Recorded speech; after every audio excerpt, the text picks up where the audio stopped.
전일 뉴욕 증시는 미국의 올해 1분기 경제 성장률이 둔화된 데다 대형 기업의 실적 부진 영향으로 주요 3대 지수는 일제히 하락했습니다. 미국의 GDP 증가율은 전분기 대비 연율 1.3%로 발표되면서 지난달 발표한 소고치보다 0.3포인트 하향 조정되면서 장기화된 통화기축이 가계와 기업의 성장세를 둔화시킨 요인으로 보고 있습니다. 연일 상승세를 이어가던 엔비디아는 3% 넘게 하락했고 세일즈포스 등 대형 기업은 저조한 실적을 내놨는데요. 이 밖에도 미국에서 1170개 매장을 운영하는 백화점 체인 콜스도 예상 밖의 부진한 실적을 발표하면서 투자 심리가 위축된 분위기였습니다.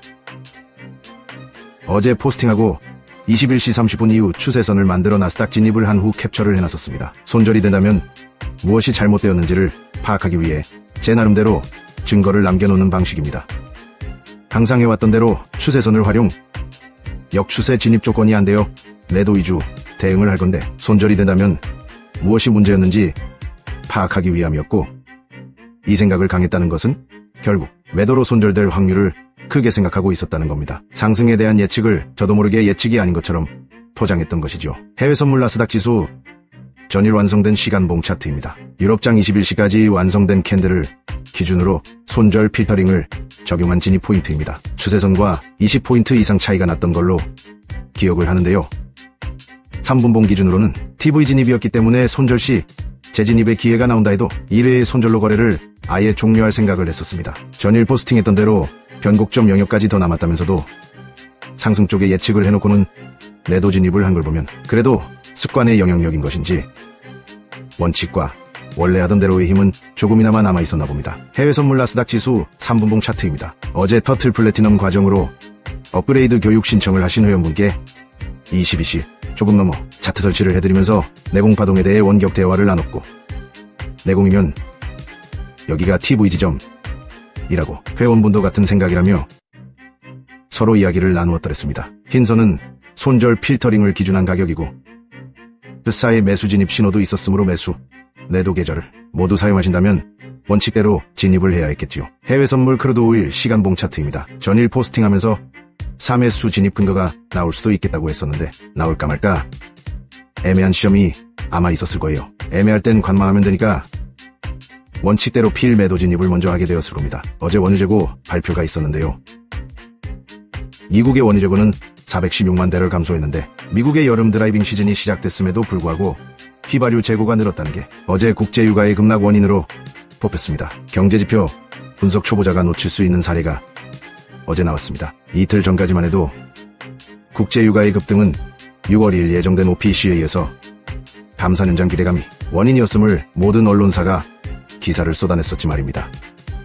이 와중에 원유 재고까지 감소했다고 하니 별삼계짜리만 보면 상승 재료로 둔갑하기 딱 좋은 날이었던 것 같습니다. 중요도 위계의 가솔린 재고는 200만 배럴 증가했고 지난주 연휴였던 주말을 앞두고 가솔린 소비가 별로였던 게 2% 가까운 급락 원인이 된 것이라고 하니 그런가 보다 해야겠죠. 해외 선물 크루드 오일 3분봉 차트입니다. 첫 번째 피 지점에서는 진입을 할 수 없었고 두 번째 지점에서 진입을 했는데요. 크루드 오일도 마찬가지로 손절 시 2차 진입은 할 계획이 없었고 원유 재고 발표 직후에는 아예 나스닥 차트만 바라봤다지요. 오늘 복귀하면서 생각해보지만 어제는 진짜 제가 상태가 별로였던 날인 것 같습니다. 요즘 시스템 개발에 스퍼트를 내고 계신 제임스 대표님도 정신없으시겠지만 제게 맡겨진 미션이 시원하게 해결은 안 되고 잘 되게 하려는 욕심은 무한한 데다 모니터링까지 하다 보니 상태가 계속 메롱이에요. 그래도 새로운 소식 전해드릴 그날을 기대하며 정신 집중해야겠죠. 오늘의 경제지표 발표 일정입니다. 연준이 주시하는 인플레이션 지표인 개인소비 지출 물가지수 발표가 오늘 예정되어 있습니다. 연준의 향후 금리 정책에 영향력 있는 지표이기에 시장의 관심이 집중될 것으로 보고 있는데요. 연준의 목표인 2%에는 아직도 한참 못 미치고 있지만 시장은 3월보다는 소폭 둔화할 것으로 전망하고 있습니다. 연내 금리 인하 시기가 계속해서 뒤로 후퇴하고 있는 상황인 만큼 오늘 시장의 반응이 어떨지 기대됩니다. 20시 조금 넘은 현재 시각 나스닥 지수와 크루드 오일 실시간 시간봉 차트입니다. 나스닥 지수는 어제의 추세선을 그대로 적용해봤는데요. 3지점 기준으로는 시간봉 변곡점이 아니지만 28일 고점을 기준으로는 시간봉 변곡점이 불완전하게 나왔습니다. 이대로 상승을 한다 하더라도 다시 하락할 가능성에 비중을 더 둘지는 21시 22시 사이 차트를 다시 한번 점검해보게 될 것 같네요. 크루드 오일은 시간봉 변곡점이 멀지 않았었는데 하락을 멈추고 이게 반등 파동을 만들었네요. 재차 하락을 하게 될런지 지켜보게 될 것 같습니다. 관심 있는 종목별로 일봉, 주봉, 월봉도 한번 구경해보세요. 5월의 마지막 날, 마지막 거래일이니 좀 더 의미 있는 차트로 재밌을 것 같습니다. 행복 주말 되시고 오늘도 원칙 매매로 성공 투자 되시길 응원합니다.